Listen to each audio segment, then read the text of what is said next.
This video is a part of When Plants Heals campaign called Create the Balance. This campaign is dedicated to helping children and the adults who help take care of them to understand why we need plants to fight the viruses that cause respiratory diseases such as the flu. Trinidad and Tobago is full of plants with lots of nutrients. Each kind of plant has a lot of some nutrients and only a little or none of other nutrients. This is why we need to eat many kinds of plant foods if we want to stay healthy. Let's talk about the kinds of plant foods. First, we're going to talk about legumes. Legumes are things like lentil peas, red beans, and pigeon peas. All beans and peas are called legumes. This is a lentil plant. You may not have known that the lentils that we eat come from a tree that looks like this. On your left, you'd see two little white flowers. These little white flowers become fruits. You'll see the fruits on your right. The same is true for red bean plants. You'd see the flowers on your left and the fruits on your right. This is a pigeon pea plant. You'd see the flowers on your left and the fruits that they grow up to be on your right. You may have been thinking before, these plants don't look like what I eat. Look at the picture in front of you now. Do these look a little more familiar? Right. That's because what we are actually eating is not the fruit, but the seed inside of the fruit. So, legumes are just the beans and peas that we're accustomed to. They contain lots of carbohydrates and proteins.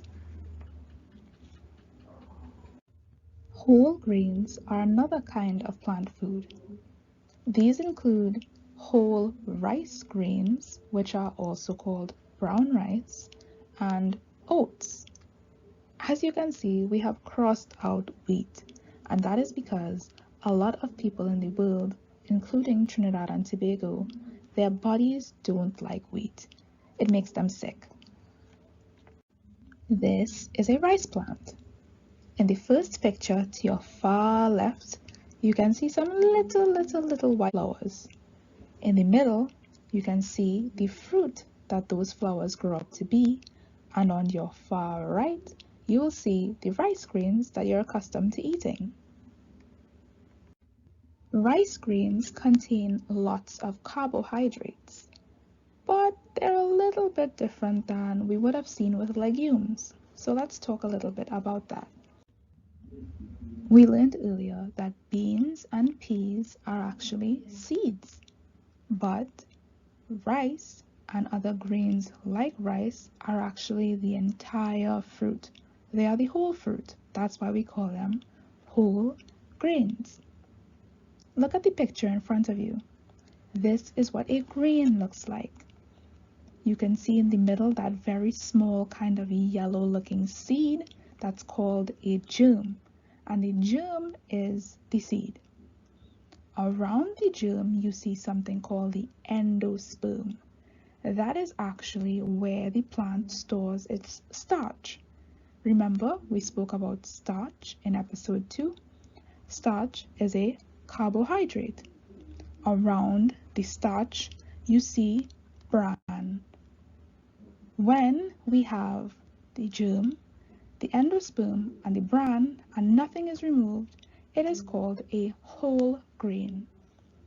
When we hear about white rice or white flour, which is made from wheat, we'll speak about flour in a minute, but when we hear about those, we are actually talking about grains that the germ has been removed from and the bran has been removed from. While the endosperm is full of carbohydrates, the germ and the bran are full of vitamins and minerals. This is why eating whole grains is very important for our bodies. It's because if we just eat white rice, we'd be missing out on a lot of vitamins and minerals. So, what about oats? The same is true for oats. Oats are the entire fruit, but they're a little different in that the fruit is taken and rolled really flat, and that's called rolled oats. It's still whole, but it's been flattened a bit.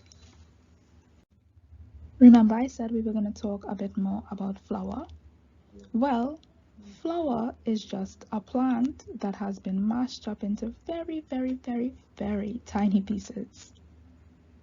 When Trinbagonians say flour, they are typically speaking about flour that has been made from wheat. Remember I said a lot of people's bodies don't like the plant wheat? Well, flour can be made with any whole grain. That means it could be made with brown rice and it can be made with oats. One thing that many people don't think about is that flour can also be made with legumes. Flour can be made with beans and peas too. So as you can see, we have some yellow flour in the picture.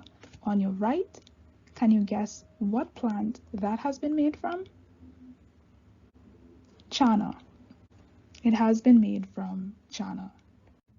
Oils, like those that come from coconuts and avocados, are another kind of food that comes from plants. As you can see, we have two very different looking kinds of coconuts on the screen. On your left, you would see a coconut that has come straight from the tree, and if you crack it open, you get that nice soft jelly inside. On your right, you would see a coconut that has been left to dry for some time, and that jelly becomes hard and it becomes a lot thicker, right? That thick jelly inside of the dried coconut can be used to make coconut milk by blending it into really, really fine pieces in some water, and it can also be pressed really hard, and the oils that will begin to come from it give us coconut oil. Oils have lots of fats.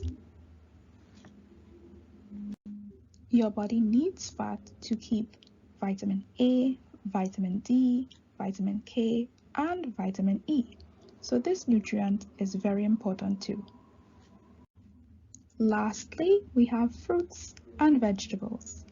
In Trinidad and Tobago, we have lots of different fruits like pawpaw and sugar apple, and lots of different vegetables like green leaf lettuce. These have lots and lots of vitamins and minerals that our body needs. Fruits also have sugar, which is the other kind of carbohydrate that we discussed in episode 2. There are also some plants that are just so tasty that they help make the meals that we make with other plants taste so good, like the plants we use in green seasoning, curry, and roots of plants like ginger. Although these plants may not have lots of carbohydrates, proteins, fats, vitamins, or minerals, they have lots of flavor. When you aren't eating enough legumes, whole grains, fruits, and vegetables, this might cause you to feel really hungry all of the time. These 4 kinds of plant foods have lots of fiber. Your body needs fiber to stay healthy and to feel full after you've just eaten food. When the food you eat every day gives your body the right amount of everything it needs, this is called a balanced diet. In Trinidad and Tobago, we do not eat enough whole grains, legumes, vegetables, or fruits. So our diets are not balanced. This is why many of us are becoming so sick. For your body to get everything it needs, you must eat enough of these plant foods. Throughout the day, every day. Did you know that 1 cup of chana has more protein than 2 whole eggs? Chana is a legume, so it has lots of carbohydrates and lots of proteins. Chana is a plant food that many Trinbagonians enjoy that is packed with some of the nutrients that your body needs to stay healthy. So, how can you solve this problem? You can try to add one a day. One legume, one whole grain, one healthy oil. As you can see, we only have to eat a little bit of healthy oils when we compare it to how much whole grains and legumes we have to eat every day. We also are meant to eat 5 servings of fruits and vegetables every day. So you can add 1 to 2 servings of fruits or veggies in every meal to make sure that you can meet this goal by the end of each day. But remember, every body is unique. This means that although humans need a lot of the same things, your body may like specific things. So pay attention to what your body is telling you when you eat your food. And that brings us to the end of today's episode where we spoke all about the different kinds of foods that our body needs. Join us tomorrow because we're going to be talking about the nutrients that our body needs to stay safe from germs called viruses.